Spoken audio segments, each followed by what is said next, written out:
40. Okay. Montego. I'm going back to the roots. With his boys. Are you Jamaican? Oh. No. Oh, okay. No. Yeah, I'm like, wait, hold on. I'm I was like, it makes sense. Yeah, I was like, hustler. Yeah, I got you. No, I'm Haitian. Close enough. Yes. Ben knew that. Never mind. But what I meant by roots is like, culture. That's like the first island people typically go to. Trade slave wise, yes. 150. But it's the most fun to me. Yeah. No, that makes sense. And that's a good point, actually. It's actually the first, Caribbean island where at least you can touch black people. Bahamas or Jamaica. Correct. That's usually That's a word. entry level. You know what I'm saying? I've never been to Jamaica? Huh? Never been to Jamaica. Where? Never have I. DR, PR, a bunch of other Caribbean islands. Oh, for never real? been to Jamaica. Which one's your favorite one? I like Aruba, man. Really? Aruba is nice. Aruba is nice. Curacao Milk is $10 in Aruba. I don't care. I'm going to have save this for the podcast. I had. This is good. We can get the B-roll. Get the B-roll. Marvin knows, man. Marvin knows. He gets all the B-roll. Yeah, I like Curacao a lot. I like Aruba a lot. Those are the top I've two. only been there doing cruise destinations, so I only get one day. At least you got to experience it, though. Oh, I like agree. Yes or no? I would rather. I love them. Okay. I would rather travel by cruise than travel by plane. Because you get a little taste of, Yes. It's just that it's too quick. So the ones that you really, really like, you're only there for about 8 hours. You go back. Mm-hmm. That's the only thing. And you go back. I got you. Let's get this on. Aruba was nice. It was safe. I had the best steak I ever had in my life. Food is so good. You went to the strip. There was I forgot the name of the strip, but there was the strip. It had live entertainment, a whole bunch of different That's near the cruise ports, I think. It might have been. I know what you're talking about. The best steak in Aruba. One of the top 3 best steaks. Probably one of the best fishes I had wasn't they just cook it. It's fresh. Yes. I can imagine that. Yeah, just by default, everything is fresh outside of America. Oh no, listen, the drinks. I don't know. Maybe the drinks were better too, but I don't know. America's great for making money, but I've loved the cultures everywhere else. We all the same tip. We all the same tip. Let's get this on and P-upping. Yeah. Are we on? Marvin will count us down. Wait, his mic said it's loose, he said? I think I just tightened it up. Okay, I think he got it. Yeah. Should he turn it? Should he turn it down? That's good. No, that's good. Check. 1, 2, 3. Check. Good. All right.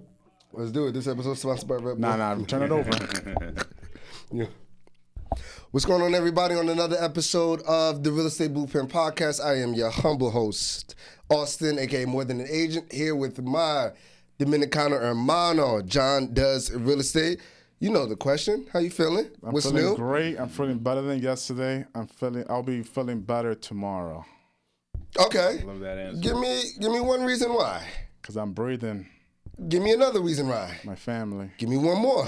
Work, helping clients get into houses. And because I love the number 4, give me the last one. Just to be here, giving the knowledge to our listeners. Tapped in.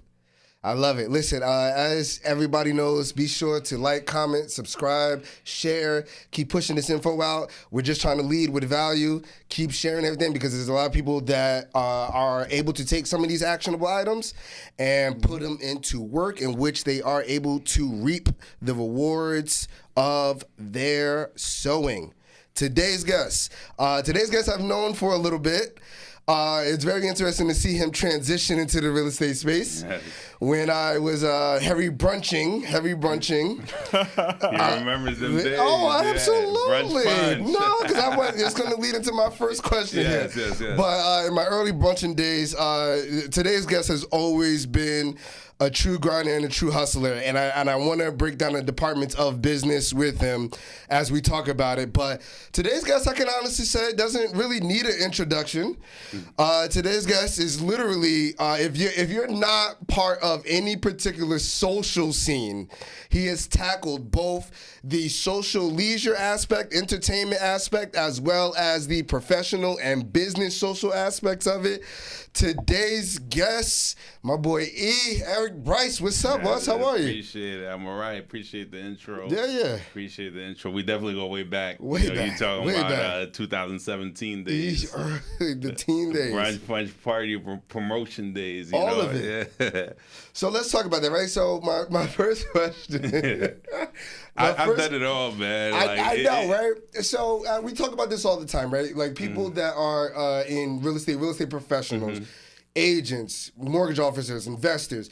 There is a common theme where they say bartenders, servers, party promoters, people that were in service, very social based industries before, or hospitality or entertainment, are amazing at real estate.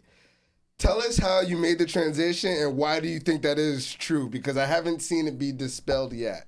Yes. And, you know, to your point, it's like a running joke. Real estate, a lot of times people don't choose real estate. They end up in real estate. You know what I'm saying? Yep. I'm sure John can relate. But yeah, man, I'm just an entrepreneur just in general. You know, so I would say my journey started about 2016. You know, I started doing, you know, parties, you know, things of that nature. Party promotion started in 2016? Yes. Okay. Yes. Gotcha. Okay. Party promotion. And I'm from New York, right? So I'm a New York native.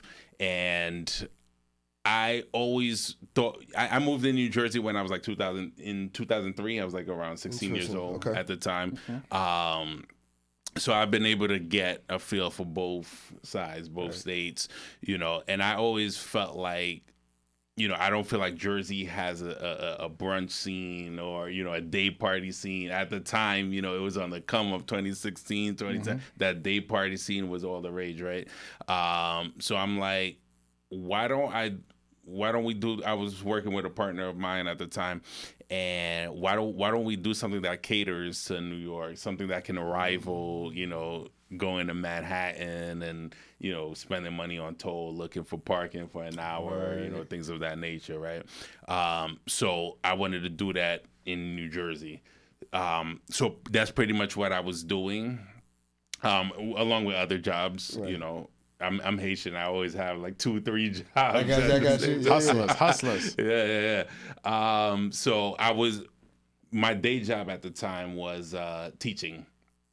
So I was teaching in the Montclair School District. Yeah. High school, middle school? Middle school. What subject?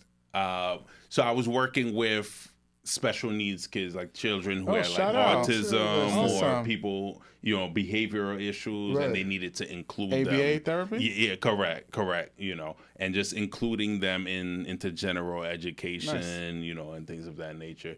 So that's kind of what I was doing. That's where the patience came from. Yeah, that's a fact. At that point. And I like the way you said it like that, because I feel like every hustle I've ever had taught me a different element for real estate. Right. Patience and service. Yes. When combined, are very deadly. Yes. Okay, so, and then... Which area of Jersey did you have the parties? I used to have, I started in Clifton. There was a place, a club called Bliss. I don't know if you guys know about Bliss. That's throwbacks. But I don't even think they're open anymore, right?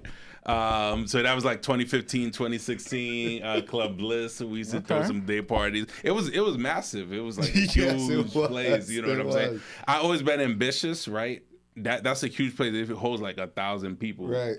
And I just boldly threw my first party there. I think the turnout was like around 200 to 250, so it didn't look crowded, you know, in the 1,000 capacity venue. But we was just always ambitious like that, you know. But it was still a good turnout, you know, regardless that we were just getting our feet wet. For sure. Then the following summer, that's when we really started going crazy with the brunch punch. That was in Bloomfield, New Jersey. That was in Bloomfield. How was the Essex marketing? Junction, if I'm not mistaken. Essex Junction, yes. Interesting story about Essex Junction. If you don't know, but the owner is like heavy into real estate now. And well, he always correct. Yes. So he was in Miami before, and then like made the transition up here. They had their whole entire like issue, so on and so forth. So shout out to Jeremy. Jeremy knows, man. We always go out for lunch probably once a quarter. Or at least maybe 2 times out of the year, at least, just to catch up. But now he's in Linden. Ironically, so He's in now London? Now he's in. Oh, I now didn't he's in even know that. yeah, taking all the resources and then like. When you say Linden, what does that mean? Like he has a new spot in So Linden? private lending basically has a connection with people that have a ton of money. I thought you said Linden. Oh, I thought you said lending. Sorry. Okay, Yes, lending. Got it. So just private lending, just the connections of just people that just have funds that need to place them somewhere and being the intermediary between the two. But it's cool that everybody winds up in real estate somehow. Correct. I didn't even know that, by the way. Yeah. So I rap with him probably, like I said, on a good year, it's once a quarter, and then on a regular year, probably 2 times out of the year. But he's always at the real estate investor networking events and so on and so forth, running around. So yeah. Shout out to Jeremy Junction. Okay. So talk about the transition now going into. Let's talk about the marketing. How were you marketing this? It wasn't social media, was it? The brunch punch. I'm glad you asked that. It was social media. It was strictly social media. Interesting. It was strictly social media. I never passed out a flyer. None of the traditional old school tactics. Right. I always knew my target audience is right on their phone all day, right? The 35 and under crowd. Yep. So we were targeting, through Facebook ads, So Instagram ads, So you took that piece into the real estate. Correct. So as I'm talking to you guys, explaining it, I'm like, it's also occurring to me like every single hustle that I've ever done, it led me to, it gave me the tools necessary for real estate, And I'm just glad to share it because a lot of people think real estate happens overnight. Nope. And we're gonna get into that whole rabbit hole. What's next after the parties? Was real estate the next step, or what happened? Tell us about the transition. So I was doing the parties and teaching simultaneously, even though the two are completely unrelated. Opposites. Unrelated. This was like 2016, 2017. Were you inviting the moms of the of the students? No, I would see them from time to time. They would just pop up. I wouldn't necessarily invite them. You know what I'm saying? Because Montclair and Bloomfield, they're like cousins, right? Yeah. So I was teaching in Montclair, doing the parties in Bloomfield. So naturally, we were seeing some. Some cool, yeah. Shout out to the moms. Yeah, for sure. And dads, obviously. And ironically, I met a couple people who's doing their thing in real estate even before I was in real estate through those parties. You know what I'm saying? There's just so much synergy and kind of like what you were saying, like everybody had a story before they got into real estate. You know what I'm saying? So there's a lot of overlap with anything social based, social service based. So I was doing the parties, doing the teaching from Monday through Friday.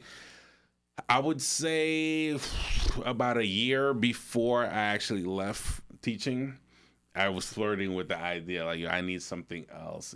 This is not sustainable for me, right? And I almost started feeling guilty, like I'm taking somebody's spot, like who's like 1,000% passionate about children. I was 95%, but that's not enough. Believe it or not, somebody's spot. Yeah, and that's a type of job, especially middle school children. 1,000% passionate, or it's not going to work. You know what I'm saying? So I always acknowledge that, and I started thinking about different ways I can pivot. What else can I do? Because I always had that entrepreneurial spirit. I never saw myself as a 9-to-5 guy or a corporate guy or anything like that. Did you look at anything else besides real estate? Like, were you close to making a decision in a totally different career path besides real estate, or like? Yeah, there was a lot going on. I was involved in music. I used to rap at the time. I'm a music producer and sound engineer. You know what I'm saying? So that was actually my main passion at the time. That was my main passion, the arts, and it still is. I consider myself a creative more than a realtor or, a mortgage professional. I'm still a creator at heart, So, and now that you hear me say that, it'll make a little more sense the way I approach real estate and the videos and the content that I put out there. But yeah, at the time, I thought I was the next 50 Cent, you know. Yeah, for sure. Drop your single. Yeah, drop the single, you know what I'm saying? Making beats. On all platforms. You know. So at the time, that's what I was actually known for in the pretty much all my life up until 2018, 2019. So 2019, I finally decided to make the switch. I had like a personal experience that, a personal setback that happened in my life. I'll say it doesn't matter. So, me and my wife, we were expecting our first child at the time, our daughter, and that we was actually in the process of looking for our first home and stuff like that. We had a stillborn at 7 months. My daughter. Yeah. We was actually, ironically, we was on our baby moon, right, in Miami. When it all happened. The whole emergency. So I remember just being in the hospital for like 2 weeks because we were trying to, just hold on to hope. Do our thing in that sense. But after it all went down and we had to go back, I made the decision. You know what? Life is just too short. It was just such a traumatic experience. I'm like, life is too short. I'm doing me. I don't care. Literally, when I got back to New Jersey, I quit my job. No, let me run that back. We got back to New Jersey. This was like October. We started doing the house search. We did the house search. We closed November 15th, and then that Monday, November 15th was the Friday. That Monday, the 18th, I quit my job. And I'm like, I'm gonna pursue real estate full time. Did you? Did you have? Go ahead. I'm sorry. Did you have a financial backing behind it, or were you kind of quitting in a space financially where it was a lot of unknown? I'm glad you asked that, because I'm gonna tell you the real. At the time, I had $30K. We bought our house for like around $380,000. I put 3.5% down. Because I was a realtor, I ended up getting the commission back. So okay, you already had your license. Costs. Yes, I actually skipped a step. So spring of 2019, we had a realtor we were working with trying to buy our home. She was still pregnant at the time, and we were trying to buy that home. Somewhere along the way, I realized the realtor was moving too slow for my liking. I went and got licensed in the middle. Nobody likes the agent. You became somebody. You became an agent. You became a license because you was like, yeah, I could do this. The lender side. That was the main reason. I didn't like my lender. Yeah, lender. Right. Yeah, so similar to him. And it's not like I had anything against him. I just felt like I could do it better. You know what I'm saying? So I got licensed. I took a 2-week accelerated program in the middle of our home search. You know what I'm saying? I passed the exam August 14th, 2019. Day before the birthday. Yeah. So from there, I took over the search. We started just seeing homes at our own pace and things of that nature. That whole ordeal happened in September. Okay. So we went there September 21st. That's our wedding anniversary. We went there for the baby moon. That whole ordeal happened. And then when we came back in October, we went back on the search. We was gonna quit the search, by the way, because we were just discouraged. The whole point of getting the home was, for the little girl. But we just continued. We put forward. We closed November 15th, and then November 18th, I quit my job, and then I didn't look back. I became a full realtor from there. So you found your own house in like a week when you got back from Miami. Pretty much. We found it October 15th. The house we knew we wanted to buy, and then we closed November 15th. So it was literally like a 30-day close. My income at the time was from Montclair Board of Education. I was doing like maybe $35,000 a year, and then I was Ubering as well. I was doing like $40,000 a year, and then from there we were able to make it happen. Nice. And purchase our first home. Nice. Shout out. So talk to us about the early stages. Did I answer the question of did you have a financial backing? Yeah, because you had the $30,000. Yes. You had the $30,000 as far as like a nest egg, but like somebody like I think I had, I don't know, man. I had enough for a year where I was like, if it doesn't work, then I'll go back to school or something like that. But like I think at that point, which like you'd be surprised, but like I was living at home. I think I was like 23. I think I was 23. I had like 15 grand saved. It wasn't much, but like when you only are paying pretty much student loans, like 15 grand can stretch out 2 years, right? So and staying at home, and so it made me confident enough. But I the purpose of the question was to find out if you were going with like a safety backing, where if you like you can afford like the year and a half, if things don't go right, or if it was like, listen, we already are strapped for cash, like off the rip, and then I'm making the switch like in the middle of it. Yes, correct. So the 30 grand was for the purchase of the house. Interesting. For the purchase of the house. So then but at the same time, you wind up using that.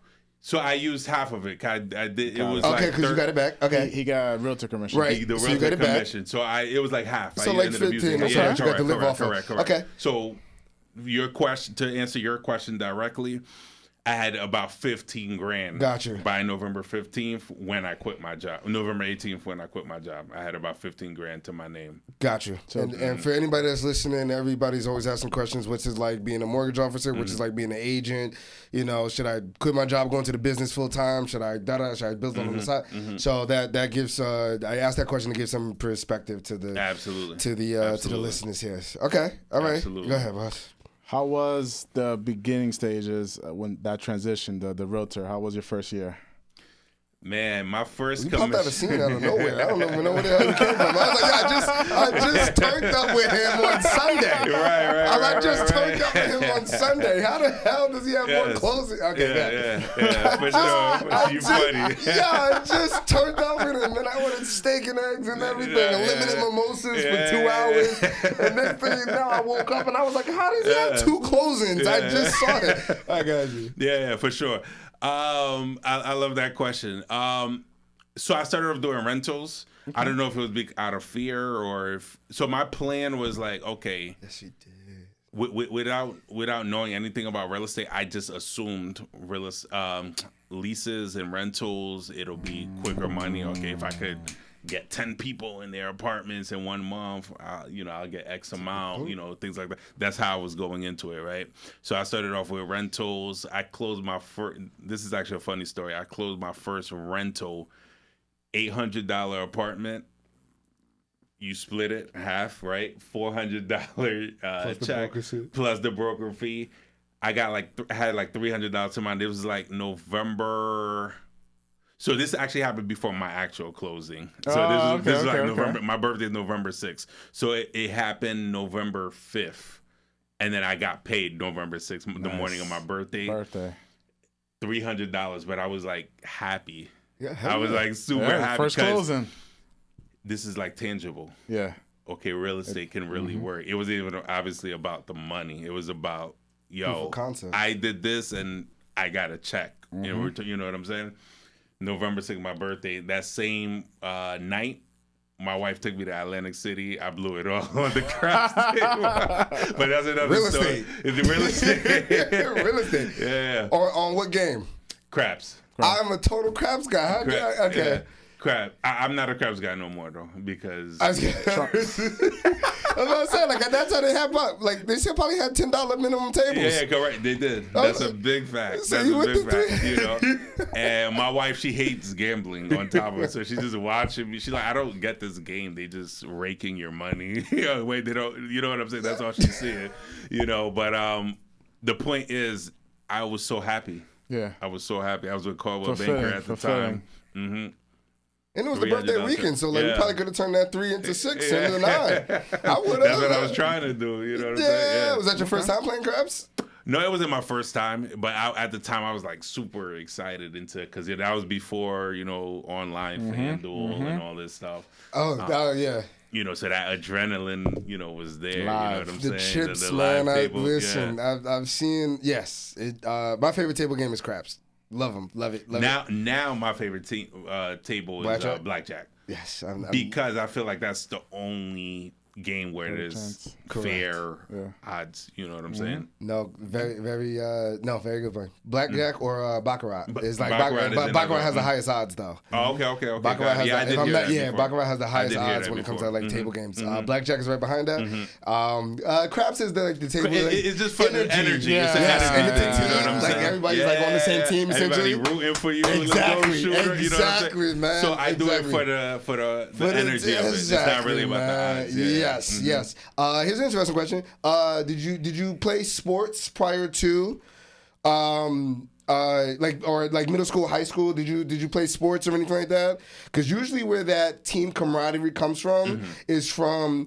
You know, when Organized people correct, sports, right? So yeah. like, well, I like being an Asian, like, and you know, for many years of basketball, I was point guard, right? So you're in charge of keeping everybody like on the same team, right? Happy. Yes, and I do feel like, you know, agents kind of, I don't want to say the central point, but it's a point guard position where, you know, you got your mortgage officer on the two guard, right? You got your title company on this, you know what I mean? Power You got forward. your entire, and all of it is kind of needed in order, you know what I mean, to make things work. And your home inspector is like your center, right? Just to like block anything that can possibly go wrong. That's a fact. I If like that everything analogy. else goes I like that wrong, and if analogy. your opponent beats you all the way to the rim, please don't kill this deal over the home inspection, right? Yes. Like Correct. so Also be an attorney. an attorney too. That correct? could be the center too. Absolutely. It just anybody that's on that. Especially one you don't block typically it. work with. Don't block the bill. Yes, don't block it, and like they usually respond very nonchalant, and it's just like, yo, listen, like I realize, but it's New Jersey and New York are the only people that use attorneys, but it makes sense now. But yes, so that's why I asked if you played sports before, because usually a lot of what I also find was a lot of people that played sports back in the day. Find themselves in positions of leadership or positions where they need to rally the troops or get everybody on the same page type of scenario. So that's the reason why I asked if you did sports prior to or anything like that. Yes. The answer to that is no. I love basketball. I just wasn't that good. I got you. So I wasn't I was too necessarily short on the team or anything like that. But I get why you asked that. So I never played sports necessarily, but I've always been in a position of point, going back to like my music production days, you know.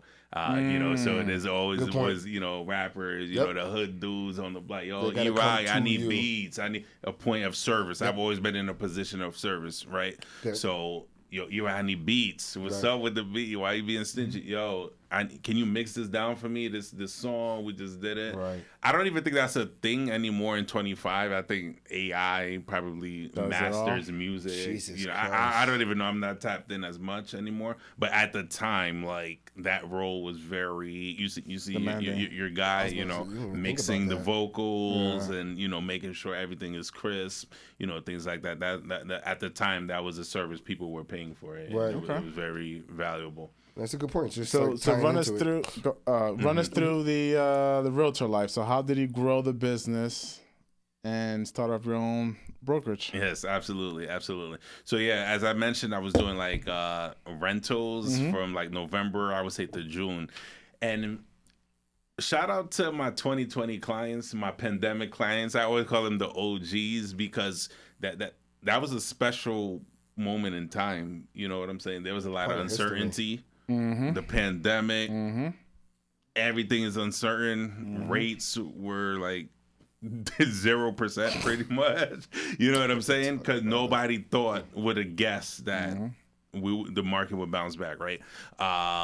So I just remember in the middle of the pandemic, I'm showing rentals. I'm showing like luxury style, you know, 15 minutes outside of New York City, 20 minutes outside of New York City. So that whole thing came from, because I'm a New Yorker, right? So I understand, at the time at least, there was no content out there showing, yo, you could get 3 bedrooms for $1,800 a month, you know, in Jersey City, and it's actually right there. So I'm introducing the audience, my audience from Brunch Punch and stuff like that. I'm introducing that audience to New Jersey, right? Here's an alternative, you know. You can make it happen, because there's nowhere in hell in New York City you're getting a 3 bedroom for less than $3,000 a month. Right. at the time, even now in 25, I don't think in Jersey that's possible, but in 2020, that was still a possibility. So I was doing rentals up until June. At some point, I realized rentals in a lot of ways it could be as long as purchases too, like working with the client. So I'm like, let me give this purchase thing a shot. I started educating myself. I partnered up with the lender that helped me buy my home. That was a lender on my home because that was all I knew at the time. And I started switching the focus to sales, right? I started showing homes. Like, you can buy a home with 3.5% down. At the time, there was homes for $300,000, $250 in Orange, right? East Orange, Newark. And I'm like, yo, that's like $10,000 down payment. A lot of people are paying that for the rent, commission, security deposit. Moving. Why not just buy the home? So that's kind of where that whole thing came from, and I always knew what my target audience was. New Yorkers. New York, with the parties, with anything I did, it was always New Yorkers. Even though I'm a New Jersey resident, I know what it is. You know what I'm saying? So I eventually transitioned. I did my first purchase deal in August. My first birthday. Yeah. August. No, your birthday's November. COVID? Yeah, your birthday's November. But I know that there's a lot of parallels. I was about to say there's other. Yours in August. Yeah. August of in pandemic. August during the pandemic? August 2020. Nice. I closed two couples. And they were both from Brooklyn in the same neighborhood. Oh, yeah, perfect. So it's cool. One of them is actually a realtor as well, and they got their own brokerage. So they got their own. I was about to say they're under yours. Yeah. So it's interesting how everything pans out. But yeah, once I closed my first sales deal, wait, hold on. Forget rentals.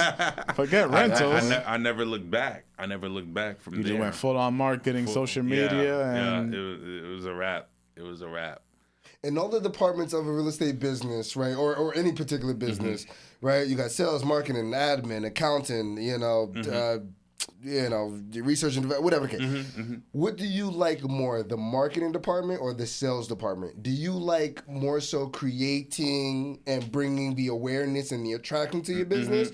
Or do you love more so that while that's okay, I love being in front of the client, closing the deal, so on and so forth? Which department do you like most? I love that question. Because I'm a creator at heart, right? So naturally, I'm a marketing guy.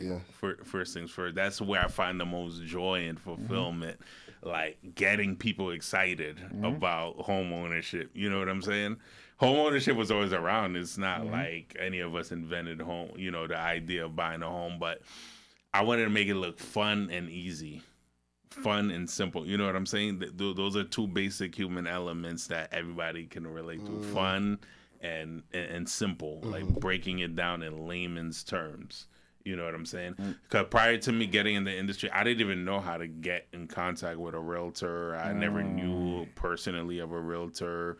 So I didn't even know how to go about finding that. And I'm pretty sure at the time I knew, like, I can't be the only one thinking that. You know what I'm saying? So that's where I was like, yo, I think there's a void I could fill.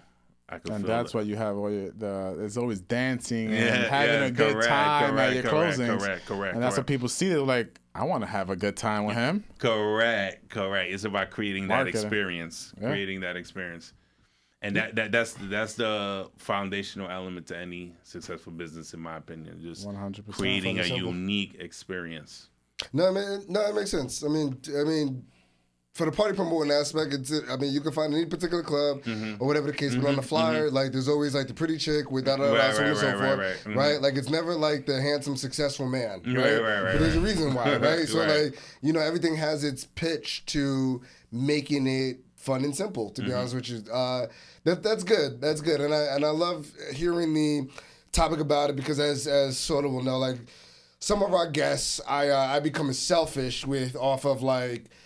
Of trying to have it as a little mini coaching session, right? So I love these types of stories because it shows that for the people that are already in the business, we're always wondering where did this individual come from, and where did how did you know what I mean? So the U's, the Brendan the Silva, you know what I mean? Like people that just over the course of a very short time have been able to. Armando, shout out to Armando, who's also a guest, that in a very short time have been able to have a footprint in the industry amongst a community where a lot of us know each other for previous years, before that. It's awesome, but it's cool to hear the story in the background of how all these dominoes kind of lined up. Yes. Where all you were doing is that, you weren't, I'm not saying that you weren't learning a new skill, but the first question that probably people on the outside would be asking, what books did you read? What podcasts did you study? Which course did you take? Which, was it Tom Ferry? I want to talk about You know what I mean? Was it Tom Ferry that you got coaching from? Was it don't say these names.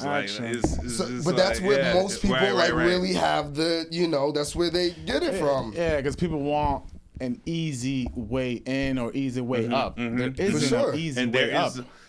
It's just work. Listen, to everybody that's watching this right now, I'm going to make it plain and simple for all the aspiring realtors coming up that think, there's gurus that's going to teach you how to be the... I'm of the opinion that it's all BS. It's all BS.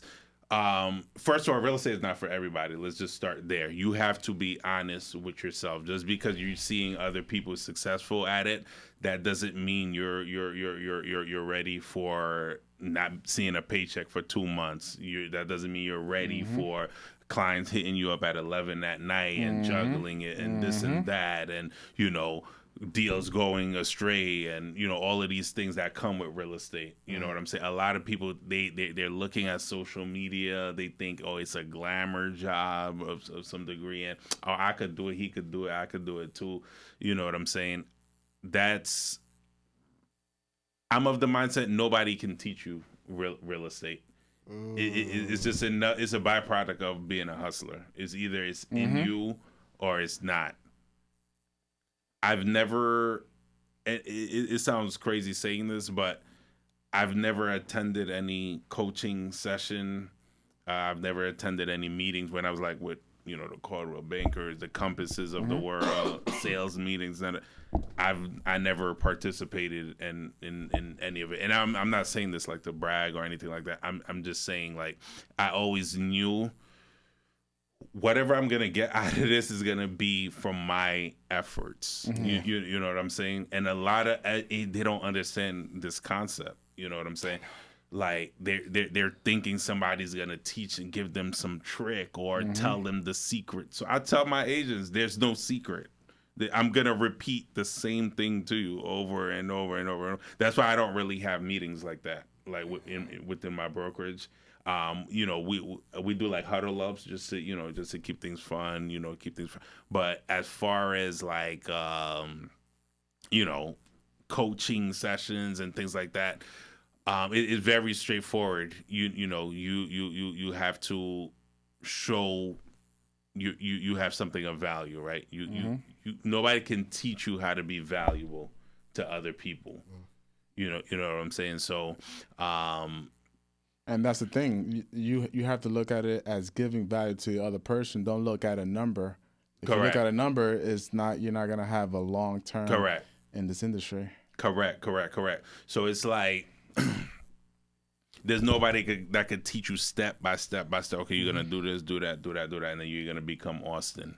You're gonna become John. You're gonna become Eric. That's how a lot of realtors look at. That's not. That's not how it is. That it's not that type of field. You have to be patient. That's the number one thing. You have to be good with understanding the psychology of people in general. People wanna. Psychology is a big part of this whole game. Being relatable first. You asked me a question about. Do I like sales or marketing? The departments. I don't even consider myself a salesman. I'm not a salesman. I don't sell anybody on anything. So everybody who wants to come work with me, they already want to do that based off the body of work, based off the marketing, things of that nature. So by the time they come to me, there's a level of trust there. They feel like, I trust this guy. Whatever he tells me, or advises me on, I'm willing to listen. So by the time we're working, it's not really I'm selling you on anything. I'm the first realtor to be like, no, this house is whack. You're not gonna like it. Let's go on to the next. And clients, they respect that. They respect the authenticity, the honesty behind it. Yeah. So I'm not a salesman. That's a good. And that's why personally, that's why I changed my like the business cards. I don't even use those things anymore. But like it was always like real estate. Before it was like real estate salesperson. I hated the word salesperson because like it gave such a negative connotation. But what I did realize is that like the sales portion of it doesn't mean that the scripts. How can I not manipulate, but how can I change the direction, rebuttals, scripts, and then, like all of that part that is kind of a turnoff for the natural individual. Right. But like for the people, all of us that are in this space, we which is why I'm glad that you said it, but like we also realize like for the sales department of our individual business, it's not that we're trying to sell anybody anymore. In the beginning, we probably a little bit more was like that. But over time, we almost get into a space of like, do you want it or not? Like my job is not to convince you. Correct. My job is to help you navigate from contract to close as far as like my sales job. Right? So, the marketing brings it. So that's why I asked, like, do you like the marketing part of it more or the sales? Not get on the phone trying to convince a client to work with you, but more so when the marketing brings them in, they're ready to work with you, they're ready to get tapped in. Do you like the in-person, the you contract portion of it? Correct. Right. Do you like that? Like when is it putting a contract together? Talking to the agent. Right. Okay, I got it. So is it putting the contract together or bringing the lead into the ecosystem?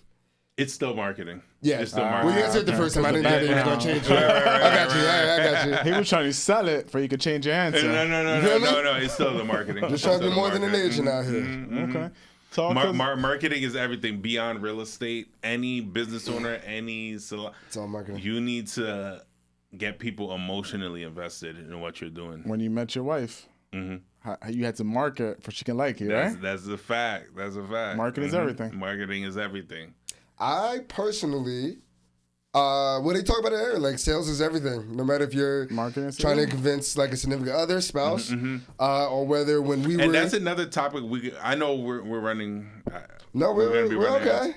But that's a whole other topic I would like to talk about, like courting. Well, how does your kids your kids are selling you? Right? I know Ava sells you all the time. Every day. She has her own budget over there. Rightfully so. Right? And it's sales and just trying to, with your point, I think also like when it comes down to negotiations, similar to sales, negotiations is one of those words that's just like, all right, how can I convince the other person to give me everything that I want and nothing for themselves? And it's like, that's not negotiations. Ava might be a good salesperson now thinking about it. She got her teacher to come to her house with her puppy. I don't know how she got that crazy. Done. She's a good salesperson. All right, well, we brought Brice, like, yeah, let's talk about you. We brought E on, so you know what? Like, I got first dibs just in case if, like, when I open my brokerage, I need her part of my team. Let's talk about 14 years. 12 years. Let's talk about the transition. Okay, you was a realtor. You went from rentals. You went to sales. You went to brokerage. You're a lender. Let's talk about that transition. How did that all happen? Cool. So yeah, I was a solo agent up until. Okay, so I transitioned to sales mid-2020 in the middle of the pandemic. Then I started continue doing sales, right? 2021 was my first full year of real estate. Like, awesome. Okay, I'm a full-time realtor. This is my life now. Let's go for it. 2021, I sold 40 homes, right, as a solo agent that year. Shout out. Yes. So, but there was a dilemma. I sold 40 homes, but I left a significant amount of money on the table because I'm by myself. Once I'm doing the numbers, I'm checking my CRM, I'm looking at the pipeline, I'm looking at my emails. Hey, I've been trying to get in contact with you. Gotcha. You haven't gotten back to me. I'm like, I need a team. I need a team. And going back to your question when you asked me, teams is like new to me.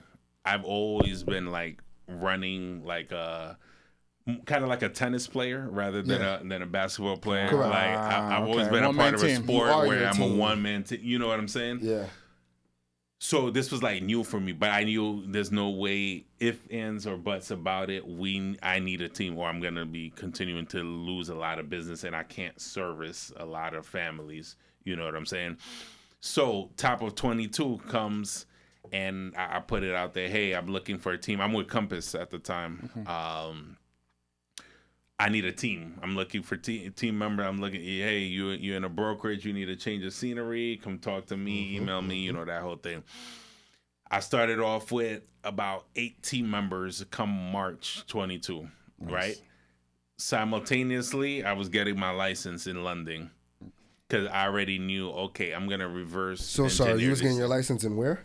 Like mortgages. Lending. Right. So the same way when I was saying lending, you thought I said London? I thought you said London. I was like, you got the license in London? Okay, got you. So, are you Caribbean? No. Okay. Since that is what inspired me, sorry to go off topic, to go getting DNA tests, because I've been getting it. I've been getting it since I was 3 years old. On God. Since 3 years old, every single person, I get this over just being black or just being African. I get Caribbean 98% of the time. 98% of the time. Haitians number one. Haitians number one. Jamaicans right behind it. And you're literally African American. Straight Negro. Your people's from the South. My dad is from the Bronx. My mom is from Newark. Her mom is from Newark. Yeah. His dad and parents are from the Bronx.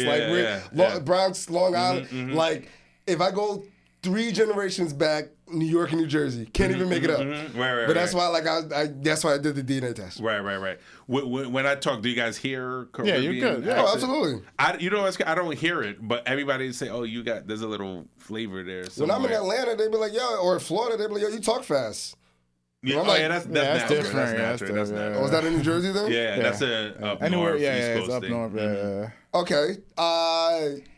When I'm in LA, they definitely say that I have a New York or Boston accent. Yeah. Which makes sense. I can see that. When I'm like Boston, I was like, really, Boston? It's certain words. Oh, yeah, I know. Yeah. I got you. Go ahead. So, early 22, I started my first team real estate-wise, and I got my lending license now. Nice. So now, instead of me, going out there with the buyers, I reverse engineered it.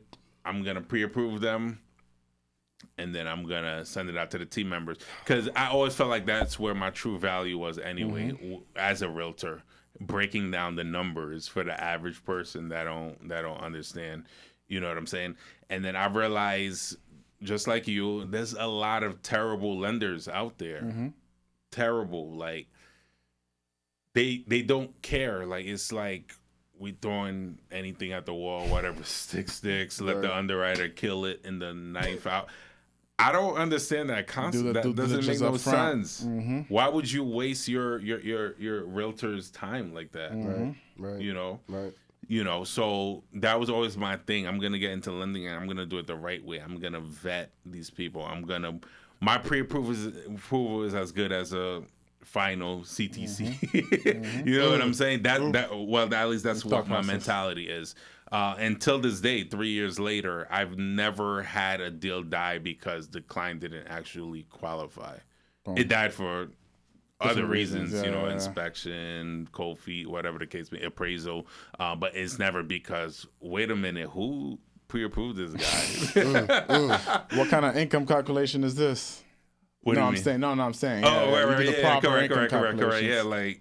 Yeah, but that actually happens a lot. So it's even gotten to the point where they'll come, email me, hey, I'm already pre-approved, and I want to do the real estate side of it with you and Brice Homes, and we don't really trust it like that. Like me and my realtors is like, yo, Eric, do you want to take a second look at this? Because we see, and my agents, they'll tell you, they've seen a lot of horror stories. Like, who pre-approved this guy? Like, how did this happen? I had a recent client that was approved for one number. her deal died because she didn't qualify. She came to me, and I gave her the true number, and she closed. Yeah, she closed. That's it. That's it. I don't get it. And I noticed that's the thing. I think loan officers think it's cool. Like, oh, I'm going to pre-approve you for higher, for more. No. Just so you could feel. That's stupid. Like, you're just going to waste everybody's time. You're wasting everybody's time. We had one deal like that. Shout out to her if she's listening. She knows she is. Out of Woodland Park. And the interesting part about it is that the loan officer before, like, they had her approved for, like, I don't know, maybe it was conventional or whatever the case. We're in the middle of the transaction. Home inspection was done, appraisal was done, and then we're sitting waiting on the, like, commitment at that point, and, like, it's silent. And agents hate silence. Correct. Like, I don't like when it's silent. Like, what? Like, long story short, she shouldn't have been approved for the loan at all. And this came as a referral, right? Unfortunately. But in realizing why she did, and I was like, I don't even know why, but sent her over soda. We got her closed, everything like that. But it was an eye opener. That was my first time where, not that the client did anything wrong, but that was the first time where it was just like, you just shouldn't have been approved for this at all. Like, how did you even get in a letter like this? Correct. Yeah, no, completely just incorrect. Right. Wrong. Like, you know what I mean? Like, not like wiggling some stuff. That's a good point. Wrong. So if you're getting pre-approved now, don't go with the highest pre-approval, because you may not qualify for that. You're going to waste the appraisal money. You can waste the inspections, and you may possibly, no, you probably won't lose your deposit depending on the attorney. Just be careful out there. Absolutely. Or if the clients want to fight, or like if the sell side wants to fight with you, like, you could have your deposit money held up. Depending on the contingencies, yeah. Because they do have to sign off in order for you to get your deposit back. And if for whatever reason, if there's any discrepancy, it's going to sit there, whether you like it or not, whether you have a good reason or not.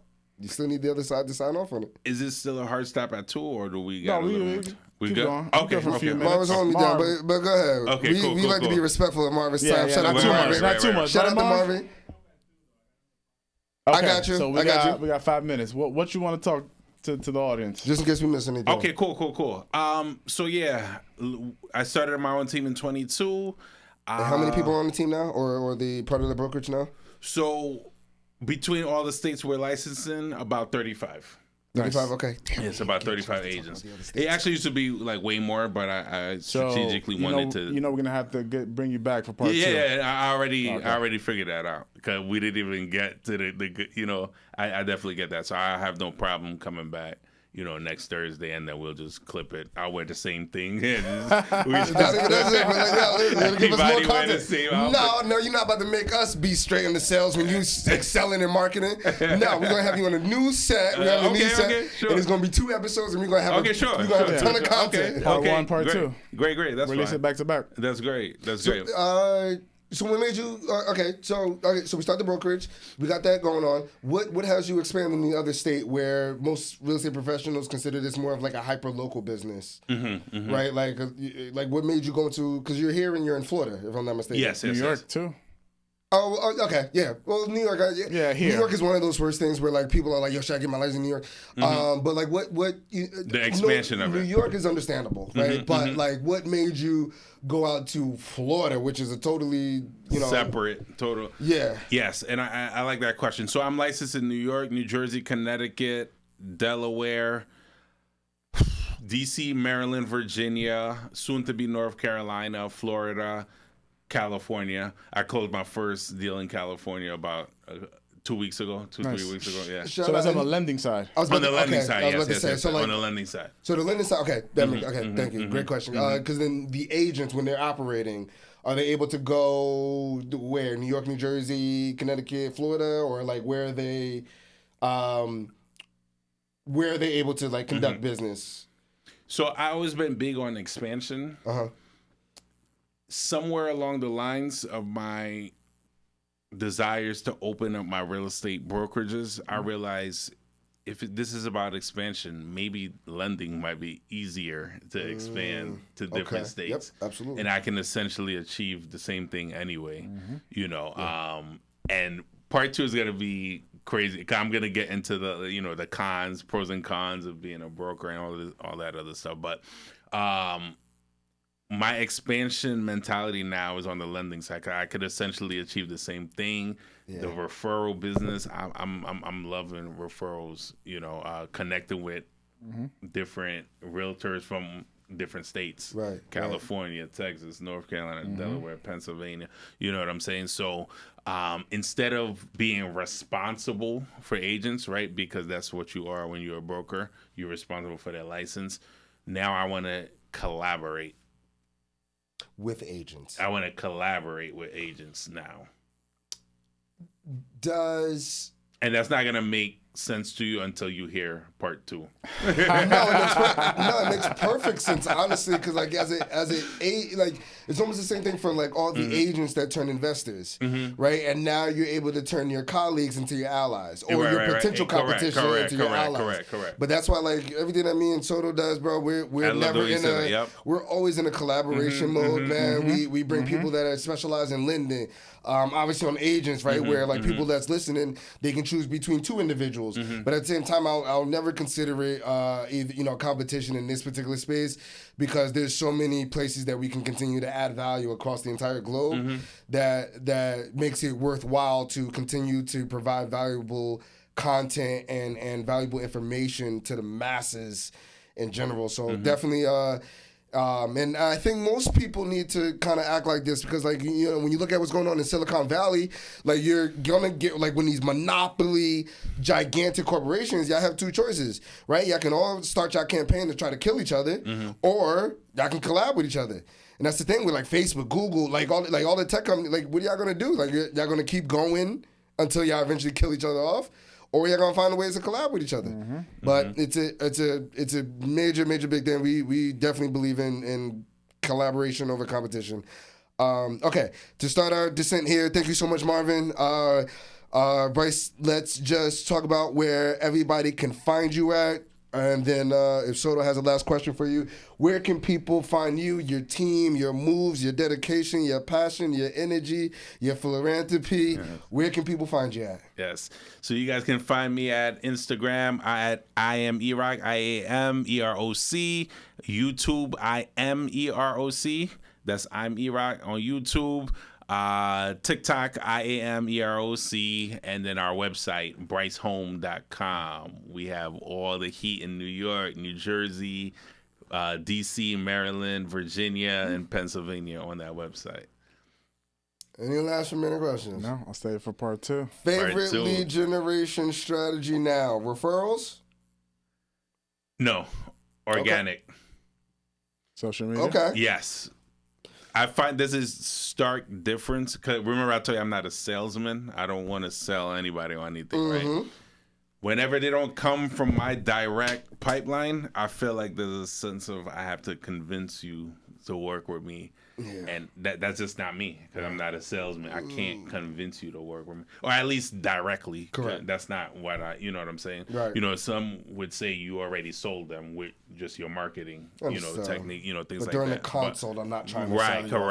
Correct. So I prefer organic leads all the way. Like, hey, my coworker was telling me about you. Hey, I saw your post. Those to me, like, I have their full attention versus like, hey, John, I'm gonna connect you. John is connecting me with a friend of his. You know what I'm saying? Like, the friend don't know me the way John knows me, so that referral might not hit the same. You know what I'm saying? Yeah. That's just at least in my experience. Completely understand. And then Marvin, thank you so much. The very last question, and E, I just need a 5-second for anybody that's thinking about joining into real estate. What's the probably 3 to 5 words of advice that you would give them? Don't quit your day job. Beautiful. Ladies and gentlemen, listen, every single time that we bring a guest on here, we really truly have a goal just to provide enough value for you to be able to take some actionable information, or some actionable steps, or if not, at least we bring you one step closer to the information that you need in order to be able to make an informed decision. Be sure, as always, like, comment, subscribe, share. We're working hard to bring these guests to you. We're taking these time out of these particular days to make sure that we bring this straight to you. Obviously, we know he is extremely busy across multiple states doing what he has to do, but yeah, he was able to take time to rock with us today. I am your humble host, Austin, a.k.a. More Than an Agent, here with my Dominicano hermano, co-host, John Soto. John does real estate. Yes, E is on his way to Jamaica after this. We're going to end up at the Circle of Excellence Gala. And I'm still doing pre-approvals in Montego Bay, live from Montego Bay. Still doing That's why I love London. Working on vacation. If you need him, you got him. He's here to serve. Ladies and gentlemen, this is the Real Estate Blueprint Podcast. And I appreciate you guys having me. And I can't wait for part 2. Signing off. Yes, sir.